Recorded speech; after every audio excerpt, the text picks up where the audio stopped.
Welcome to the Gong Pod Sport here. Thanks for listening to us. A reminder, make sure you subscribe on YouTube, Spotify, follow us on TikTok, Instagram, all the sorts of social channels as well. Continue to hit the like button. It does help a lot. But this is all your Illawarra sport news in a quick little hit. So let's get straight into it. And the biggest one this week is in the UFC because Windang's Alex Volkanovski is back to the summit of the featherweight division after his unanimous points victory over Diego Lopez on Sunday afternoon our time.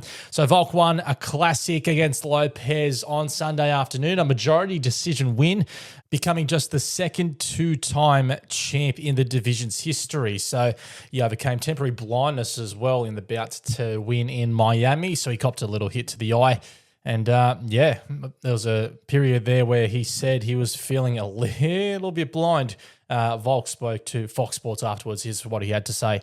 It was just a tough one, you know what I mean? Like, so I guess that's where I was like, oh yeah, got it, done. But just, I don't even think it was the fact that I got the belt back. I think it was just getting through everything, having the big break, coming back from the losses, going through a bit of a war. And we've got a little bit more audio for you right here, just in a tick. Here we go. Yeah, like I completely lost vision in my left eye. Yeah, it was a good shot, and then I just could not see, and I was like trying to get it back, and it was just completely gone. Slowly come back a little bit, at least most of the fight I could at least see the little blur. But then the little blur made, so then it got me a little bit better to understand the distance and stuff like that. And then it come back a little bit towards the end. Meantime, before the Dragons had their win on Friday night, they also announced the re-signing of Christian Tuipulotu for an extra season. And here's what Dragons coach Shane Flanagan had to say as well.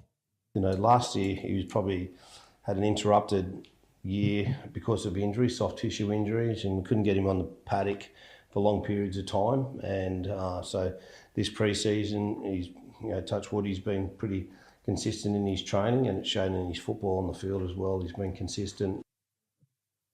So the Dragons had a win on Friday night in Wollongong. They got home 38-16 over the Gold Coast Titans. Gerringong's Dylan Egan grabbing his first NRL try late on in the contest, while Christian Tuipulotu and Tyrell Sloan bagged doubles on the wing.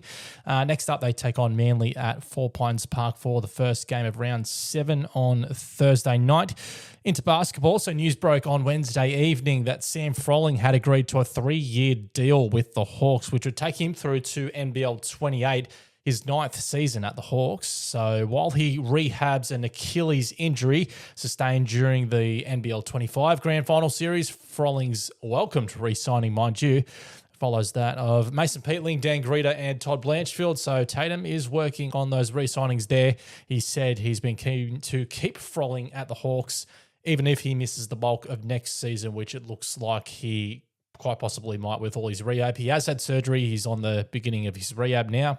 In athletics, Jess Hull has taken out her 4th straight national 5K and 3rd straight national 1,500 metre title on the weekend. Well done, Jess. She only did it a week after racing in Jamaica for her new Grand Slam tournament. So 4 straight 5K wins, 3 straight 1,500 metre wins. Well done to Jess. Now, in football, the Wolves had, first off, they comfortably dispatched Randwick City in the Australia Cup on Wednesday night. So they had a 5-0 win. It sees them move into the next round of the competition, and also, which we'll get into in our discussion show as well, completely separate to this one, but it will follow this one as well. They had a huge 4-0 win at home to Sutherland Sharks on Sunday as well, which was good considering they were coming off a couple tough losses beforehand as well. In round 2 of Illawarra District Rugby Union, so Camden had a thumping 41-12 victory over Uni. Campbelltown beat Vikings 29-21, and Shoalhaven had a hard-fought 24-22 win over Bowral. The Shoalies sit 5 points clear at the top of the ladder at the moment.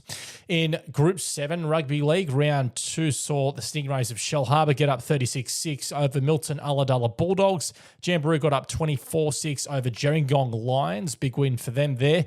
And the Shell Harbour Sharks mauled Berry Shoalhaven Heggs Magpies 56-15. 52-6, that is.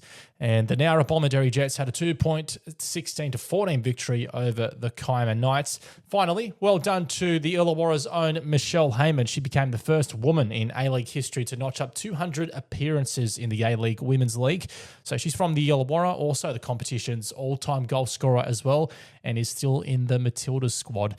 But that's your quick little sport hit. For all your other sport discussions, be sure to keep on listening to the Gong Pod for more discussion following this sport hit.